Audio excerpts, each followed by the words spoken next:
This video is about model making for furniture. Quick ways to use readily available materials to make scale models of furniture that you're designing.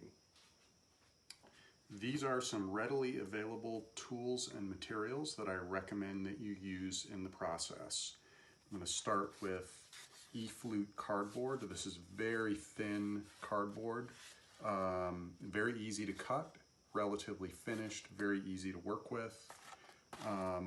Balsa wood and basswood. These come in all different sizes and thicknesses. Balsa wood cuts very easily, so if you're using an X-Acto knife, it's a great material to use. Materials like basswood are a little more finished, a little harder to cut with an X-Acto, but very useful also. Again, these come in all different thicknesses and sizes. It's helpful to have, if you're incorporating metal into your pieces, this is aluminum tubing. Comes in all different thicknesses and sizes. And then plastic is also useful. This could represent a laminate material. For adhesives, I recommend Zap-A-Gap and Zip Kicker. This is basically cyanoacrylate or super glue and an accelerant that causes this to set up immediately. Very useful in building these models. Tools that are helpful: pencil, X-Acto knife with sharp blades, lots of them. Stainless steel ruler for cutting, calipers never hurt, and a cutting mat is very useful. These things are all available at places like Blix or hardware stores or online, and not very expensive, most of them. So I am planning on building a model of a desk that I'm working on, and there are two processes I'm going to use. I'm going to use manual cutting with an X-Acto and balsa wood for the top pieces of my desk, and I'm going to use laser cutting for the side supports of my desk. I'm using hand cutting with thicker material because they're really simple pieces to cut. Really intricate details are more difficult to cut, so I'm going to use laser cutting. An example of things that you could cut by hand, but it doesn't make a whole lot of sense to try and cut this. It would take a long time, and your results might be mixed. So two different processes for this model that I'm building. When you're planning your models, I recommend picking a scale and sticking with it. This is going to be 8 scale, so I'm going to need 3/16 material for the tabletop. That represents 1.5 inches, and I'm going to need something around 1/16 inches for the side pieces. That represents about 1/2 inch thick. This is really thin, so I might go up a little bit in scale. I mentioned cutting manually. In order to get the correct thickness, I'm going to take the material that I have. I'm going to cut it in 2 pieces.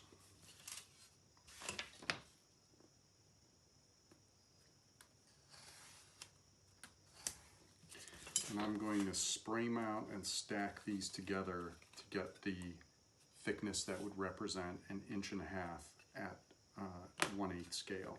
So after I spray mount my pieces together, I can check my thickness, and I'm pretty much almost dead on what 1.5 inches would be at 1/8 scale.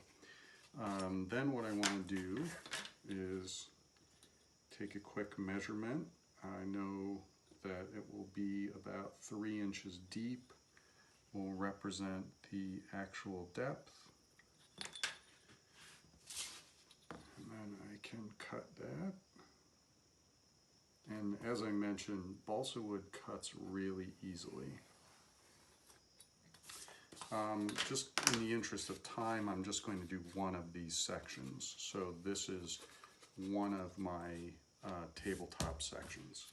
So I have my top cut, and I like the fact that it's balsa wood and has grain. What I'm going to use for my side pieces is a material called draft board. These are intended to be MDF, so this is a material that will represent that well. It's a little thicker than I want, but it still should be a good substitute. So I have set up my file, and it is pretty much ready to cut.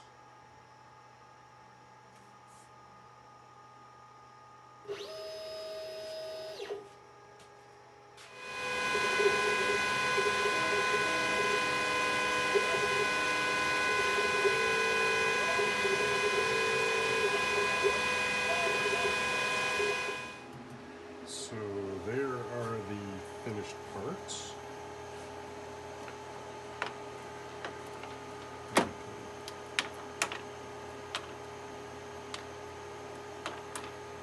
can see that would have been very difficult to cut with an X-Acto. This video I'm just going to assemble the two shorter side supports.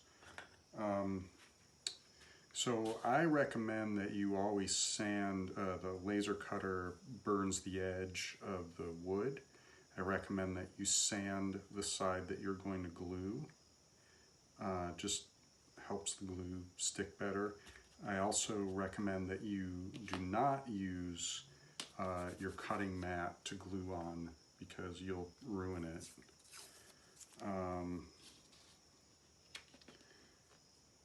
Then I'm going to stick these on.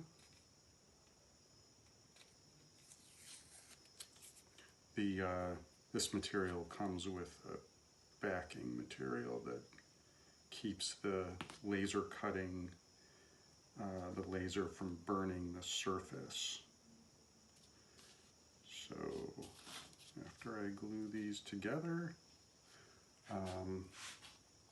I can hit it with zip kicker. It sets it up quickly. And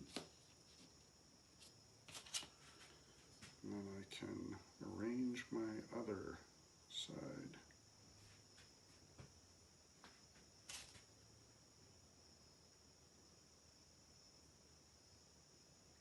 Usually you only have to hit it in a couple spots with glue and it will stick just fine.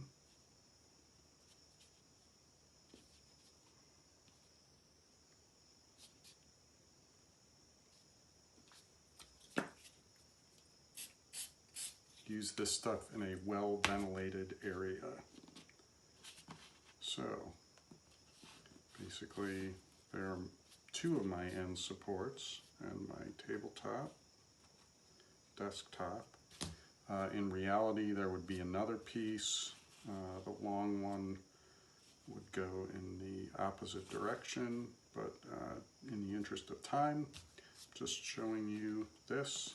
Then I can glue the glue that top piece. Now, if you imagine that I were to use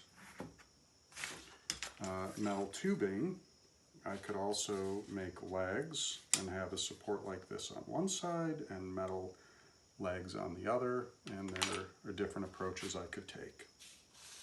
So now that's the demo. Oh, one other thing that this highlights is that this tells me that I can cut a slab on the table saw. This tells me that with that much detail, I probably want to use the CNC router. So it's starting to inform me about structure and the processes to produce it.